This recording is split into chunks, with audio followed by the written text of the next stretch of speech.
Hello everyone, and welcome to my General Hospital YouTube channel. I hope everyone is having a wonderful day. Before we begin, please hit the subscribe button and give this video a thumbs up. TJ was becoming nervous beside the hospital nurse's station when Anna asked whether he had heard from Jordan. TJ remembered that some months prior, Jordan had been doing her own investigation into Curtis' shooting incident at the Metro Court pool. Just as TJ was about to call the cops, Jordan showed up. Jordan stumbled to say, "She's okay." Jordan was dressed just as she had been the night before, TJ noted. Jordan attempted to minimize TJ's worry, stating that she hadn't intended to terrify either Anna or him. Jordan was asked to keep careful by TJ before they headed to Curtis' room. Jordan later revealed to Anna that she had been approached by two agents the night before as she was prepared to pursue a lead regarding Curtis' shooting. Jordan disclosed in a flashback that she had been brought to a room equipped with a two-way mirror by the two agents who had instructed her to cease her research. Jordan stated that the agents were put to fear of God by a figure who had materialized at the door during the interview and told them to back off. Jordan claimed that the agents' behavior and attitude had changed upon their return, and that they had informed her that she could depart. Jordan informed Anna that she was instructed to continue working at City Hall, but she swore she wouldn't. Jordan should have backup, Anna suggested, and she offered to assist. Jordan said yes and gave Anna a thank you.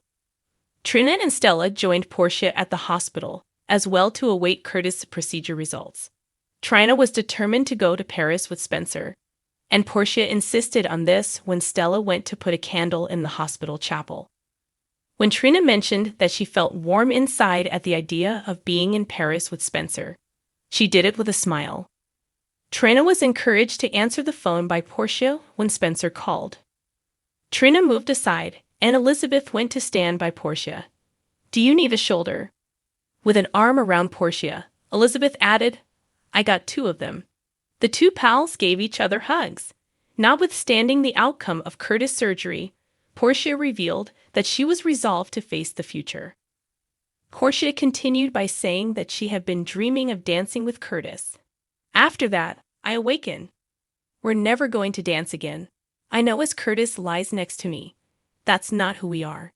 However, perhaps now you know. Perhaps we can." Through tears, Portia murmured, "I just can't stop myself from hoping." Marshall was informed by Curtis in his hospital room that he was anxious to find out if the surgery had gone well. Marshall urged Curtis to maintain his optimism. Marshall mentioned that he and Stella had nearly had a kiss on Christmas Eve when he soon after joined Stella in the waiting room. Marshall admitted that he had temporarily developed feelings for Stella and claimed he thought Stella felt the same way. Stella declared that she could never act on her feelings at that very moment. Marshall, Stella, Portia, Trina, and Curtis convened in Curtis' room shortly after. Curtis asked his family if they could live with the outcome of the surgery, and they said yes. Curtis heard TJ and Dr. Martell say the surgery could not have gone better. Martell advised everyone to keep their expectations in check. Martell asked Curtis if he felt anything when Martell put the pinpoint needle to his foot after TJ gave it to him. With a shake of his head, Curtis denied having done so. Curtis stated that he had felt something when Martell tried again. Everyone in attendance became ecstatic. Stella and Marshall hugged, as did Trina and Curtis. A gentle "praise God" came from Stella. Gregory arrived at Metro Court as Scott and Tracy were getting ready to drink champagne. Lucy attempted to persuade Martin that her eyes were only on him at a nearby table. Deflecting, Lucy said that Martin was acting insecurely. Lucy got up to use the bathroom. Scott became sidetracked as Lucy passed him. Martin trailed after Lucy into the bathroom, demanding explanations for her relationship with Scott. Despite Lucy's constant declarations of love for Martin, he left. Lucy then called Martin and pleaded for an opportunity to clarify. Lucy started crying, and a man gave her a handkerchief. Lucy thought that Martin was back. Rather, she raised her head and noticed Scott. Lucy and Scott became irritable with each other. Lucy claimed to have informed Martin that Scott and Lucy were old news.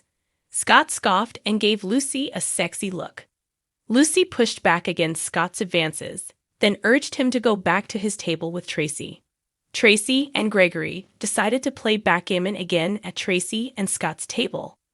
They said goodnight to one another, but Tracy discovered Gregory in the hotel lobby a little while later. "I'm immobile," declared Gregory. Gregory begged Tracy not to call for an ambulance, and she was able to transfer him to a nearby sofa. Gregory remarked that he had hoped getting some fresh air could help after feeling a twinge after supper with Brooke Lynn and Chase earlier. Gregory revealed that Chase and Brooke Lynn had requested him to officiate their wedding, and Tracy made an effort to console him. Gregory interrupted Tracy as she started to criticize Lois and Olivia's wedding preferences. Gregory advised Tracy to concentrate on how significant the wedding is. Tracy nodded and inquired as to Gregory's state of mind. Gregory declared himself to be feeling better. Gregory suggested taking a rideshare, to which Tracy sneered and offered to have Yuri taken home. "Oh, congratulations on mastering the technology necessary to call a complete stranger with unknown driving ability to pick you up in their car and take you to a destination their GPS may or may not be able to find," Tracy said as Gregory started to giggle. Gregory apologized as he got up for interfering with Tracy and Scott's dinner. Gregory went on to say that it looked like Tracy and Scott had gone out. Tracy jokingly said that looks could be deceiving. When Lucy discovered Tracy had departed and went back inside the restaurant, she lost her temper. Lucy insisted on having Scott's credit card, which she then used to place an order for Tracy to get 24 white roses delivered in Scott's honor. Brooke Lynn and Chase threw axes at the throwing range. She cried out, saying that by minimizing Tracy's significance in Luke's romantic life in comparison to Laura, Lucy had gone too far with Tracy. In the end, Brooke Lynn suggested that she and Chase go home and have a private conversation. He concurred. Once they'd kissed, they both went out. Finn spoke at an AA meeting at the hospital about his concerns about losing his medical license. "I'm proud of how he was handling things," he declared. Later, Elizabeth reassured Finn that he was able to assist all of the patients. They shared a kiss. Will Spencer correct his GH error? Essen Prince has committed a great deal of horrible acts on General Hospital. In addition to Trina, she also hurt Joss, Cam, Ava, Spencer, and Nick with them. But guess what? She never did anything horrible for Ace, her young son. There is nothing like Esme. She is not a bad mother, though. The truly horrible thing, however, was what Spencer did when she gave Ace over to Nicholas, who she knows to be a terrible father. For what length of time will mother and son have to live apart? It would be best for Esme to get used to not seeing her beloved Ace until he is prepared for high school. Nicholas is an exceptionally skilled concealer. Laura won't have any luck finding her own son if she wasn't able to locate him on her trip to Eastern Europe. Act morally. But Laura is not Esme either. Laura still thinks that morality should always come first, not so much Esme. Yes, Laura does adore her son. However, Nick is an adult. Ace is still very young. He needs his mother. His mother also needs him. Until they are together again, Ace will burn the planet. She will also cause Spencer so much grief that he will take the lead in the effort to get Ace back for her, and atone for what might out to be his biggest error. Do you recall how naive Ace was when Ryan, John Lindstrom, was manipulating her? She was doing it for him then. It's for her now.